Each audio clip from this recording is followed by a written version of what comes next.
মুনাফাহীন 17 bank, CSR শূন্য 11, সংকটে bank খাত। দেশের ব্যাংকিং খাতে আর্থিক দুর্বলতা ও সুশাসনের সংকট আরো স্পষ্ট হয়ে উঠছে। কোন সেই 11টি ব্যাংক এবং 17টি ব্যাংক রয়েছে এই তালিকায়, চলুন দেখে আসি। এবং এটা কিন্তু 2026 সালে এসে প্রতিবেদনটি করা হয়েছে। 2025 সালে 11 ব্যাংকের কোনো ধরনের কর্পোরেট সামাজিক দায়বদ্ধতা, বিশেষ করে সিএসআর ব্যয় করেনি। এই চিত্র দেশের ব্যাংক খাতের নাজুক অবস্থার উপর একটি সূচক হিসেবে বিবেচিত হচ্ছে। বিশেষজ্ঞদের মতে খেলাফি ঋণের লাগামহীন বৃদ্ধি, দুর্বল পরিচালনা পর্ষদ এবং রাজনৈতিক প্রভাব এবং প্রযুক্তিগত সীমাবদ্ধতার কারণে ব্যাংকগুলোর আর্থিক সক্ষমতা কমে যাচ্ছে। এর সরাসরি প্রভাব পড়েছে সামাজিক দায়বদ্ধতা কার্যক্রমেও, বিশেষ করে সিএসআর কার্যক্রমে যেই ব্যাংকগুলো অংশগ্রহণ করে নাই।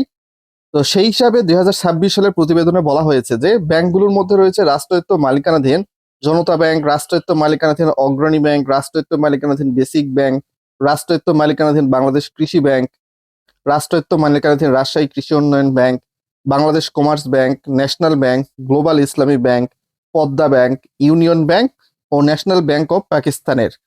সিএসআর কার্যক্রম সাধারণত শিক্ষা, স্বাস্থ্য, পরিবেশ, জলবায়ু পরিবর্তন মোকাবেলা এবং সামাজিক কল্যাণমূলক প্রকল্পে ব্যয় করা হয়।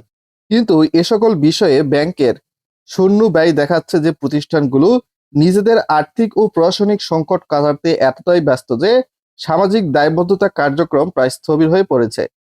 তো বিশেষ করে আপনারা হয়তোবা দৈনিক প্রথম আলো, নয়া দিগন্ত, সমকাল আরো বেশ কিছু নিউজ পেপারের এই নিউজটা দেখতে পাচ্ছেন এবং তারা বিভিন্ন হেডলাইনে নিউজটা করেছে এক একটা নিউজ পেপার। তো বিশেষজ্ঞদের মতে সিএসআর ব্যয়ের অনুপস্থিত ব্যাংকের আর্থিক সক্ষমতা দুর্বলতার পাশাপাশি সামাজিক দায়বদ্ধতার প্রতি অনীহা প্রকাশ করে। তো আপনারা হয়তোবা জানেন যে 2024 সালে 17টি ব্যাংক মুনাফা করতে পারে নাই। সেই বিষয়টা নিয়ে এখানে বিশেষ করে বলা হয়েছে। এর মধ্যে কয়েকটি রাষ্ট্রায়ত্ত এবং দুর্বল বেসরকারি ব্যাংক এর কথাও কিন্তু বলা হয়েছে। তো 6টি ব্যাংক মুনাফা না থাকলেও সিএসআর ব্যয় তারা কমিয়েছে, এ বিষয়ে কিন্তু নিউজটা প্রকাশ করা হয়েছে। আর সিএসআর ব্যয়ে বৈষম্য হচ্ছে 2025 সালের প্রতিবেদনে দেখা যায় কিছু ব্যাংক উল্লেখযোগ্য সিএসআর ব্যয় করলেও অনেক ব্যাংক একেবারে নিষ্ক্রিয়। তো এইটা নিয়ে চিন্তিত হওয়ার তেমন কিছুই নেই।